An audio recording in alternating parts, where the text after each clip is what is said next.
Your Honor, we interpose the same objection as regards the use of AI-generated imagery, Your Honor, without laying the proper basis as to how accurately represents what the prosecution claims to be, Your Honor. No, It has no basis, Your Honor. The court will simply note the objection of counsel, and counsel, the court will also take note of your continuing objection with respect to the use of AI-generated representations Yeah. of what he is asking the witness about. If it shows closely or not, what bag she used to bring out the 125 million. Opo. With your permission, counsel, court will note your continuing objection, the use of AI representations. Thank you, Your Honor. Thank you so much. Counsel will please, witness will please answer, Ma'am Gina, parang ganyan po ba yung apat na bag na pinaglagyan nyo? Diliin ana. Hindi ganyan, Your Honor, kasi ang opening niyan is round. Opo. Yun po. Ang sa akin, ang dinala ko po na bag is pag ganun po ang zipper. Buo, pahaba. Yung kabuuan ng bag. Okay, number one, yun ang isang pagkakaiba. Kulay, Kulay black. pareho. At apat na bag, kumasya yung 125. Apat po na bag, Your Honor. Okay. Okay, thank you so much. Ma'am, in putting the bills inside the bag, okay, sino ba yung tumulong sa paglalagay ng mga bills, yung 1,000 peso bills, sa mga bags na ito? Sino yung gumawa niyan? Ako po, Your Honor, ang naglagay ng mga pera sa bag. Alright. May membro ba ng VPSPG na tumulong sa iyo sa paglalagay ng mga bills na yan sa bag? Wala, Your Honor. Then, how long did it take for you to put all the 125 million pesos into the bags? Hindi ko maalala, Your Honor. Maaalala niyo po ba, kasi sa kayo naglagay doon, maaalala niyo po ba gaano ba kabigat yung isang bag containing piles of 1,000 peso bills piled into 1 million each? Basta mabigat po, Your Mabigat. Honor. What about 30 kilograms per bag? Kung maalala mo.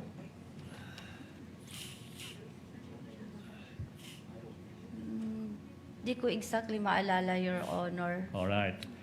Ikaw ba ay nagkarga ng isa sa mga 4 bags na ito? Wala, Your Honor. Oh, so sino yung nagkarga?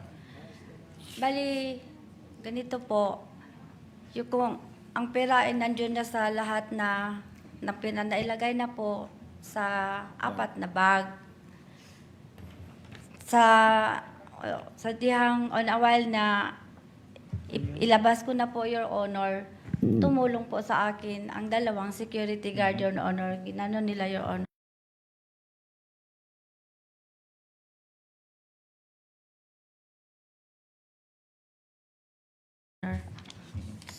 Papunta sa entrance ng bangko kung saan naghintay po ang aming sasakyan, Your Honor. Tapos ako, Your Honor, nagtanaw sa duha ka security, Your Honor. Alright. Now, what about Libel Ortonio? Ano ba yung ginawa niya kung meron man sa paglalabas ng 4 bags containing 125 million pesos in cold cash?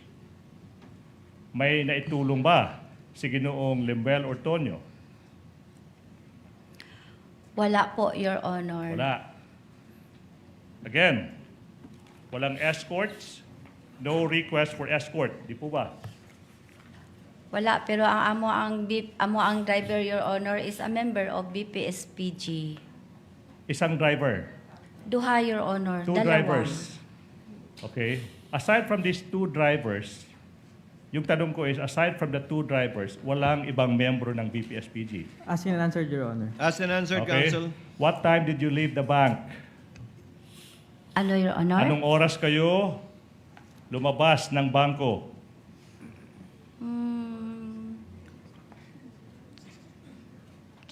Di ko exactly maalala, Your Honor.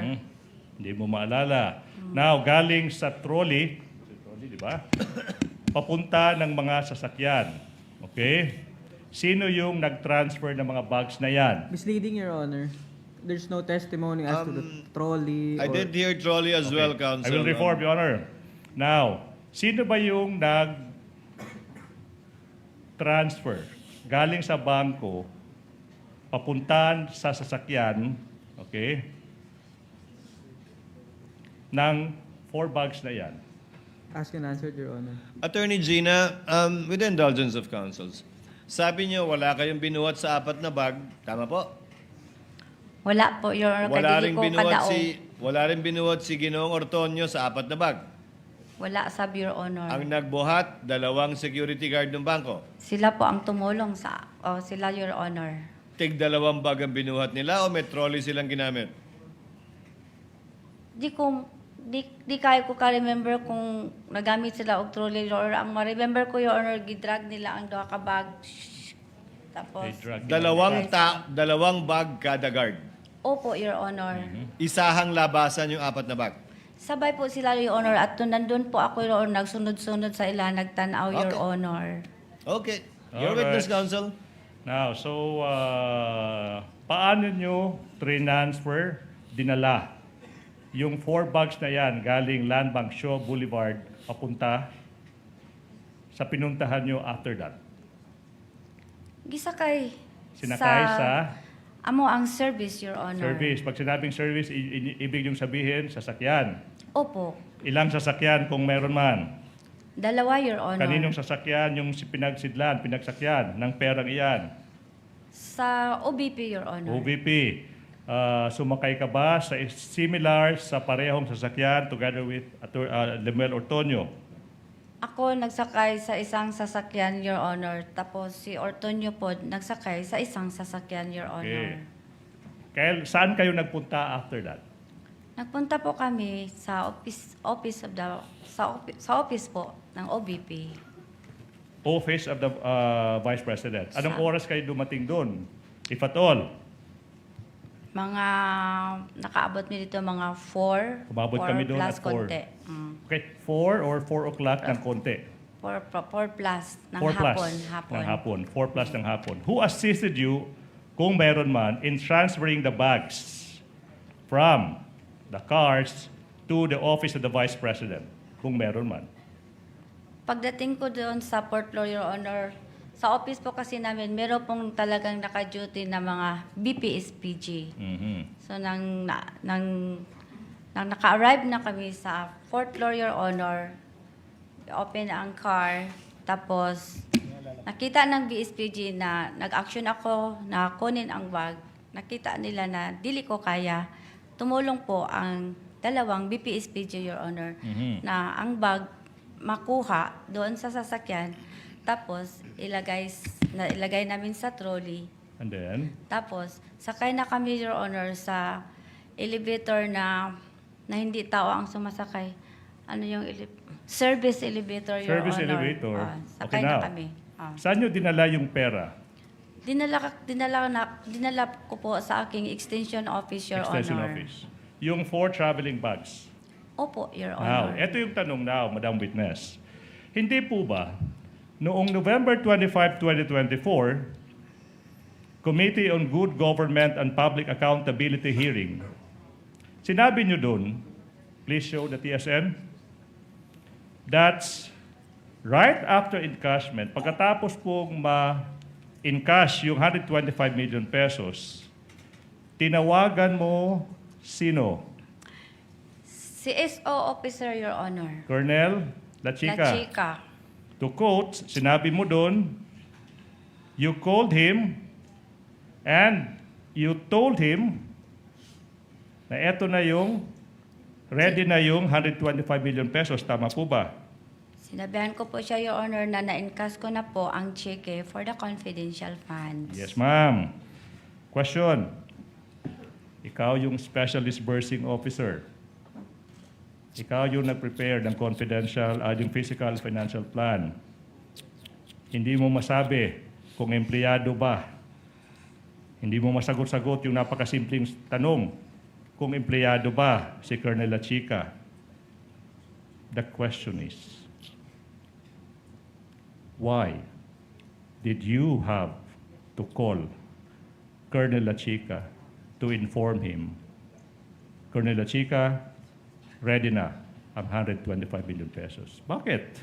Kasi po, may instruction po sa taas, Your Honor, ng aking head of agency na kung ma-encash ko po ang cheque, i-release ko po kay Sir Lachica, kinsa iyang gi-designate nga special officer po, a security officer po sa Office of the Vice President na siya i-order, Your Honor. Okay, ma'am.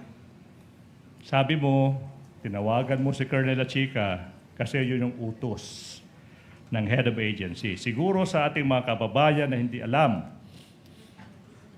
sino ba? Sino ba ang head of agency na nag-utos sa iyo as the special disbursing officer na ibigay yung 125 million pesos in cold cash sa isang security officer, Colonel Raymond Dante Lachica?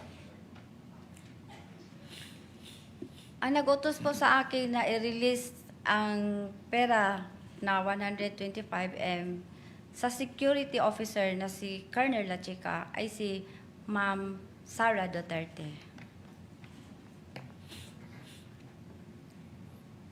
You turned over 125 million pesos to Colonel Lachica precisely para siya yung mag-disburse ng 125 million pesos for the supposed confidential activities ng Office of the Vice President. Tama po ba? Misleading, Your Honor. What?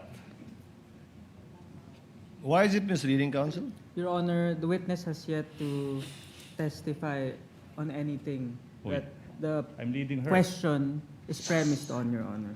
Overruled, counsel. Witness said that she was instructed by the head of agency, the vice president, to give the money to, anong word ginamit niyo, ma'am? Transfer? Release. Release. To release the money to Colonel Lachica. Proceed, counsel. Now, hindi po ba na nag-testify ka rin sa November 25, 2024 Committee on Good Government hearing na binigay mo yung 125 million pesos kay Colonel Lachica kasi si Lachica lang yung may alam, siya lang yung may alam on how to implement yung confidential activities. Di po ba? Yes po. Yes Siya po. ang expert. Oh, wait. You can explain po later, ma'am, ha? Okay, Sorry now. po. And you only came to know that Colonel Lachica knows how to implement the confidential activities. Nalaman nyo lang na si Colonel Lachica yung may alam paano i-implement yung confidential activities precisely because yun yung sabi sa inyo ni VP Inday Sara Duterte. Tama po ba? Kasi po ang Oh, wait, security... ma'am, with all due respect po, pwede pong sagutin ng yes or no without explanation. Ma'am, I will allow you, pero po ba, pwede po bang sagutin po muna? Yes or no? I will allow you to explain. Your Honor, the witness is answering, Your Honor. May the witness be allowed to finish her answer? She already started answering, counsel. Let her answer and you can continue with your direct. Kindly answer, pakisagot po, Ma'am Gina. Yung katanungan. Your Honor, may I request to repeat the question, Your Okay, Honor? now. Ulit na lang po, Attorney I Ligutan. will. Nalaman mo na si Colonel Lachica yung may alam paano i-implement yung confidential activities. Kasi nga, yun yung sabi sa inyo ni VP Sara Duterte. Tama po ba? Yes, siya po ang security officer na sinabi ni Vice Presidente. Alright. Now, I'm showing you yung transcript, page 140 this time. Do we have it? Page 140. Tanong sa inyo, Representative Luiso, then why did you give all the money to Colonel Lachica? Yung sagot niyo was, because po may utos po ni Ma'am Inday Sara na sa kanya ko po i-release kasi siya po ang nakakaalam kung paano po i-implement ang mga programs and activities in line po sa confidential activities. You confirm that, Yes, Your Honor. Madam. Since sila Chika yung may alam paano i-implement yung project under confidential funds, siya din yung nag-implement ng mga confidential activities. This time, ma'am, hindi na 2022. This time, for 2023, correct? Same question, Your Honor. Okay, I will repeat the question. Since sabi mo, ipinabigay ni VP Sara yung pera kay La Chica kasi siya yung may alam paano i-implement yung confidential activities. Okay, now, yung tanong is, si Colonel La Chica din, yung nag-implement ng lahat ng confidential activities, this time, ma'am, para sa taong 2023. Tama po ba? Tama po, Your Tama Honor. po. Now, this is the question now. You will agree that handling tsaka yung pagdi-disperse ng 500 million pesos 500. na pera ng bayan, ma'am, pondo ng bayan, hindi iyan trabaho ng isang security officer kagaya ni Colonel La Chica. Tama po ba? Objection, Your Honor. What's the objection? Counsel, what's the objection? Your Honor, the objection is grounded that it's argumentative and it calls for a conclusion, Your Honor. Kindly modify, counsel. It is Okay, now. argumentative. You can modify and get Yes, the ma'am. response you want from the witness. Yes, ma'am. Yes, sir. Now, Madam Witness, hindi po ba na base sa paragraph 3.27 ng Joint Circular 2015, please flash that one, yun yung trabaho ng isang security officer. Refers to a personnel who by reason of his duty or employment has been officially designated to have access to security information. Tanong, andyan ba dyan nakasulat na po pwedeng yung isang security officer yung mag-i-implement ng confidential activities tsaka yung mag-disburse ng confidential funds ng isang ahensya like the Office of the Vice President. Same objection, Your Honor. Argumentative and calls for a conclusion.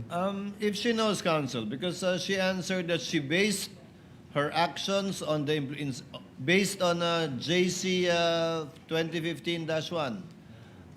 Ma'am Gina, pakisagot po yung tanong. Bahagi po ba ng trabaho ng security officer ayon sa joint circular ang tumanggap ng confidential at mag-implement ng confidential funds? Siya po ang may alam, siya po ang eksperto, Your Honor, sa pagpatupad po ng confidential operation and activities, Your Honor. Kasi siya po ang may access when it comes to national security, Your Honor. Ayon po kanino, ma'am? Ayon sa joint circular, ayon sa interpretasyon nyo, o ayon sa utos sa inyo? Ayon po sa joint circular, Your Honor. Saan po sa joint circular? Alam niyo po? At saka ayon po sa utos ng head of agency kasi meron po siyang security officer na order, Your Honor. Counsel, your witness. Of course, iisa-isahin natin yan. Sinabi mo nasa joint circular, yung basihan, na po pwede yung security officer, okay, mag-disburse ng confidential funds. Ma'am, I will give you all the time you will need. Basahin, 2015 circular. Saan dyan? Saan dyan makikita yung sinasabi mong po pwedeng security officer yung maggasta, disburse ng confidential funds? Your Honor, based po sa aking nalalaman sa GC, ako po ang special disbursing officer. Ang gawain ko po, Your Honor, is to disburse. Pero ang pag-implement po ng mga confidential operation activities in related to confidential funds, yan po ay saklaw po sa trabaho po ng isang security officer kasi wala po akong alam, hindi ako eksperto, Your Honor, sa pagpatupad ng various confidential activities or operations on the grounds, Your Honor. Okay, I will tailor, I'll make this narrower. Yung pagdi-disperse, yung pagbabayad, paggagamit ng confidential funds, based sa circular, trabaho ba yan ng isang security officer? Ask and answer, Your Honor. If, wala pa. Overruled. Witness will please answer. Ano po yun? Trabaho po ba ng isang ng isang security officer yung paggamit ng confidential funds, pag-disperse ng confidential funds? Trabaho po ba yan based sa circular? Basta ang trabaho ko, Your Honor, ako po ang disbursing officer, Your Honor. Ang pagpa-implement po ng various confidential activities in relation po sa confidential fund, Your Honor, ay saklaw po sa trabaho ng security officer, Your Honor. Kasi Ma'am Gina. confidential po yun, Your Honor. Ma'am Gina, ang tanong po, trabaho ba ng security officer gastusin, i-release, ilabas yung confidential fund na dinisburse po ninyo? Kung Ano oo po, saan sa joint circular nakalagay yun? Ano yun, sir? Trabaho po ba ng security officer gastusin yung nirelease yung confidential fund? Iba po yung implement. Siyempre, siya yung magagawa ng surveillance. Siyempre, siya po yung kukuha ng mga operative na sa intelligence. Pero yung paggastos po, trabaho po ba ng security officer gastusin yung dinisburse ninyong confidential fund? Hindi po, Your Honor. Trabaho po yung ng disbursing officer, Your Honor. Pero, pag na-release ko na po ang pera sa kanya, Your Honor, pinareceive ko sa kanya, Your Honor, magbigay po siya sa akin ng utilization report, Your Honor. Yun po ang signed or evidence, Your Honor, na nagawa, na-implement na po niya, Your Honor, ang mga various confidential activities or operations, Your Honor, sa ground kasi siya po ang expert, Your Honor. So sa pananaw po ninyo, ang ginamit niyo pong salita, release. Yes, Yung Your pag-release po nyo ng pera kay Colonel Lachica, dapat i-liquidate na po niya yun? I-liquidate po niya, Your Honor, after po, matapos po ang pagpa-implement ng various confidential activities po sa ground, Your Honor. Kasi siya po ang eksperto, Your Honor. Pero siya po ang gumastos ng pera sa iba't ibang nakatanggap ng confidential fund. Tama po. Ano yun, Your Honor? Siya po ang gumastos ng pera at nag-abot ng pera sa iba't ibang pinagbigyan niya base sa intelligence at confidential operations niya. Tama po ba? Siya po, Your Honor, kasi siya po ang may alam kung paano po i-implement ang mga confidential operations activities, Your Honor. Kasi confidential po yun, Your Honor. Wala Hindi po ba akong sang-ayon alam. sa joint circular, kayo dapat ang nagdi-disburse direkta sa beneficiary o recipient? Hindi naman po sinabi, Your Honor, na ako ang magpunta doon sa ground, Your Honor. Kasi wala po akong alam, Your Honor, kung ipapatupad. Wala po akong security, wala po akong access, Your Honor, sa tinatawag na national security information, Your Honor. Huling katanungan po kaugnay nito bago ko ipasa kay Atty. Lagutan. Sa pananaw niyo po ba, sa pag-release niyo kay Colonel Lachica, recipient si Colonel Lachica ng confidential fund o ginampanan po niya yung tungkulin niya sa pag-disburse lamang?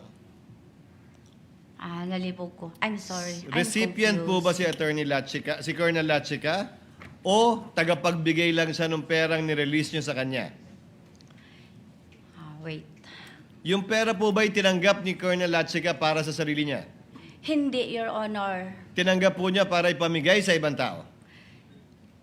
Tinangka po niya, Your Honor, para po, Your Honor, sa mga gastusin in relation po sa pagpatupad ng confidential activities or operations, Your Honor. Kasi siya po ang may alam, Your Honor, at saka confidential in nature po, Your Honor. So sa pananaw po ninyo, hindi siya recipient, si Colonel Lachica. Yun po ang explanation ko sa iyo kanina, Your Honor. Hindi nga po siya recipient. Dili, Your Honor. Hindi. Okay. Ili is hindi. Now, you said, Attorney may I proceed, Lagutan? Your Honor? You said that you gave the 125 billion pesos to Colonel Lachica. Siya yung nag-disburse. Sabi mo kanina, una, kasi yun yung nakasulat sa Joint Circular 2015-01.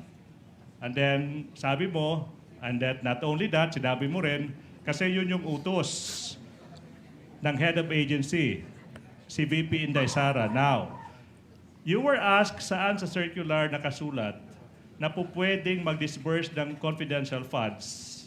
Isang security officer hindi mo mahanap. Tama po ba? Tama Ask po ba, and ma'am? answer, Yes Your or no? Honor. Yes or no?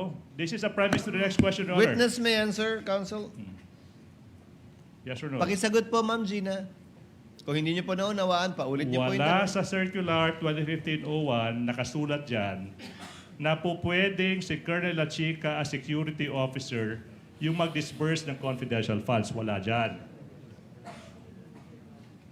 Wala dyan. Yes or no? Wala, Your Wala. Honor. So therefore, we are left with only the remaining reason why you gave the confidential funds to Colonel La Chica. Kasi yan. You said yung pangalawang rason. Hindi, dalawang rason po ang ibig sabihin ko, sir. Okay, ma'am, no question yet. Hindi po tayo nag-aaway. Yes po. You gave the 125 million pesos kasi utos ni VP Sara sa'yo. Tama po ba? Isa po yan sa rason, sir. Yes or no? Ask and Yes. answer, Your Honor. Despite nothing Let the witness in the answer. circular. Yes or no? Argumentative and ask and I answer, will Your ask the next Honor. question. Please answer the question, Madam Witness. It's quite easy to answer. Unsa to, sir? Despite Ano not po? being in the circular na po pwedeng sila Chica yung mag-disburse ng confidential funds, binigay mo pa rin sa kanya. Tama po ba? Dili na ko ihatag, Your Honor, kung wala siya gi-appoint nga security officer, Your Honor. Or That's is her it becau- interpretation, counsel. Yes. That's her interpretation and reason why she gave it to Colonel Achika. Or is it because you cannot dare question the Vice President's instruction? Objection, Your Honor, There is argumentative. more than I willing would to answer that. sustain it because it was asked and answered already. She gave two reasons, counsel. Number one, that Colonel Achika is the one who knows how to implement it. Tama po. And number two, dahil inutos sa kanya ng Vice President bilang head of agency. Tama po, Ma'am Gina? Tama po, Your Yun Honor. po yung dalawang rason ba't niyo binigay kay Colonel Achika. Yes, Your Honor. Okay. Now, Madam Witness, I'm showing you now a video, okay, where you said you entrusted the confidential funds in the amount of 125 million pesos to a security officer because the Vice President directed you to do so, and you merely complied. Can we play that? Comply? Wait po, wala pa po, wala pang question. Sorry. Sorry po. It's okay po, no need to be sorry po. Counsel, you have 3 minutes. Is this your last Yes, Your Honor, question last for the afternoon? For this afternoon. Let's play it. And then, since part of your job as a special disbursing officer is the disbursement of this amount, please enlighten us. Paano nyo po ginastos, ibinayad, inirelease itong 125 million pesos? Ganito po ang nangyari, ma'am. Nang ma-encash na po ang kwarta, ang pera, ay ang cheque, nag-inform po ang aking head of agency na i-release ko po sa aming security officer. So while on the way na po ako papuntang office, I called up the security officer informing him na na-encash ko na po ang cheque. You informed the security officer? Yes po, ma'am. Can you please mention the name of the security officer? Si Colonel Nolasco din ho ba yan? Hindi po, ma'am. Sino po yan? Si Colonel La Chica po. Colonel La La Chica. Chica. Can you Opo. please enlighten the committee? Sino po ba si Colonel La Chica? Si Colonel La Chica po ay, siya po ang ground commander ng aming BPSPGs na na-assign po sa Office of the Vice President. Okay. So you informed Colonel La Chica that you have encashed already the check. Yes, How ma'am. about the physical handing of the money? Kailan po nangyari yan? December 20 din po. Magkano po ang binigay nyo kay Colonel Lachica? Binigay ko po sa kanya lahat ang 125 million po. At saan po dinala ni Colonel Lachica? Yan ang hindi ko na alam, ma'am. Sandali lang po. Anong oras po ba kayo nakabalik sa OVP?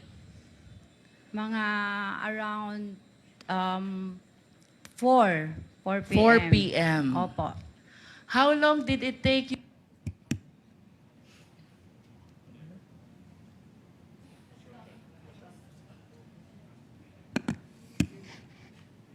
I think that's it, Council.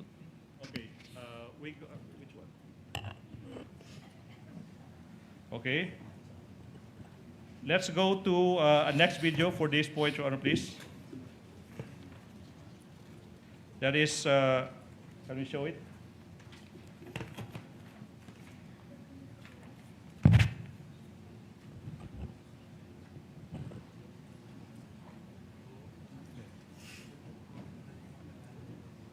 Million po. You were able to check if the items and the amounts provided in the object of expenditure total to 125 million. You checked that? Yes, ma'am. Okay. Tanong, Ms. Acosta, what gave you the confidence? Ano ang nagbigay sa inyo ng lakas ng loob na ibigay ang buong 125 million kay Colonel Lachica, considering that he is not the accountable officer? Because it is you who is the accountable officer. May approval po kay Ma'am Inday Sara. And without the approval of the Vice President, will you give that to Colonel Lachica? Hindi po. Do you know Colonel Lachica? Yes po. Okay. And lastly, last point, Your Honor, please. At TSN, page 137 of the TSN, marked as P1, PI 1G for the prosecution, please. That will be the last item for this afternoon for the prosecution. Show it, please.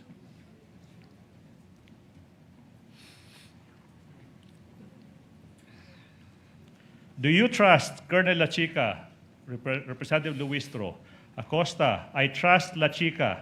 I trust Lachica kasi ginatrust po siya ng aking head of office, Inday Sara, Representative Luistro. In other words, the only reason why you're giving your trust to Colonel Lachica is because of the instruction of the Vice President. Ms. Acosta, yes ma'am. Luistro, tama mo ba? Acosta, yes ma'am. Luistro, without the instruction of the Vice President, you will never give the entire amount of the 125 billion pesos to Colonel Lachica. Ms. Acosta, what was your answer to that question? Nadia, sir. Basahin mo. Yes, ma'am. That will be all for the prosecution this afternoon. But you will still continue with your direct tomorrow, Council. Yes, Your Honor. Thereafter, we will proceed with the cross of counsel for respondent. Ma'am Gina, pansamantala po yung pagpapaliban, yung inyong testimonya. Balik po kayo bukas, ha? Opo, Your Honor. Kung maaari po, yan ang nasa bisa pa rin ng parehong sabinang inisyo po namin para po hanggang sa bukas. Para ipagpatuloy po nyo inyong testimonya sa hukumang ito. Yes, Okay Your po, ma'am? Honor. Thank you, ma'am. You're excused, ma'am. Pwede na po Salamat kayong bumaba po. sa Salamat witness po. stand. Just for some administrative matters, the court is in receipt of a 13 August letter of Mr. Lemuel Ortonio asking for leave or to be excused from attending the hearing this week because he is going to take a scheduled psychologist licensure exam administered by the PRC. Given that we are not yet through with Ms. Gina Acosta, and we still have witness Eduardo Fajarda, court finding merit in the request and good faith on the part of Ortonio hereby grants the request of Mr. Ortonio so that he can take his licensure exam this week.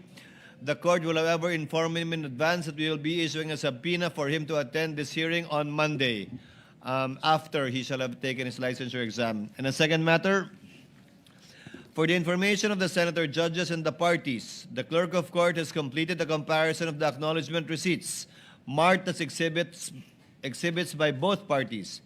Based on the acknowledgement receipts so far submitted, it appears that there are 3,616 common acknowledgement receipts, 2,666 pertaining to the Office of the Vice President, and 950 pertaining to the DepEd.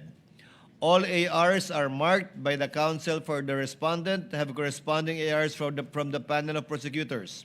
We note, however, that out of the total of 4,492 acknowledgement receipts of the prosecution, 876 have no counterpart acknowledgement receipts from the respondent. We shall be furnishing both parties with a copy of the clerk of court's findings as well as the senator judges for your information and reference. Forgive us, given the inclement weather, we will be adjourning session early in the Senate also by instruction of the Senate President. That's why we're adjourning trial again. Also, a bit earlier today. We will see you tomorrow unless trial is canceled or unless session is canceled due to inclement weather. For the meantime, there being no other business to be taken up, trial is hereby adjourned until tomorrow, August 18, at 10 o'clock in the morning.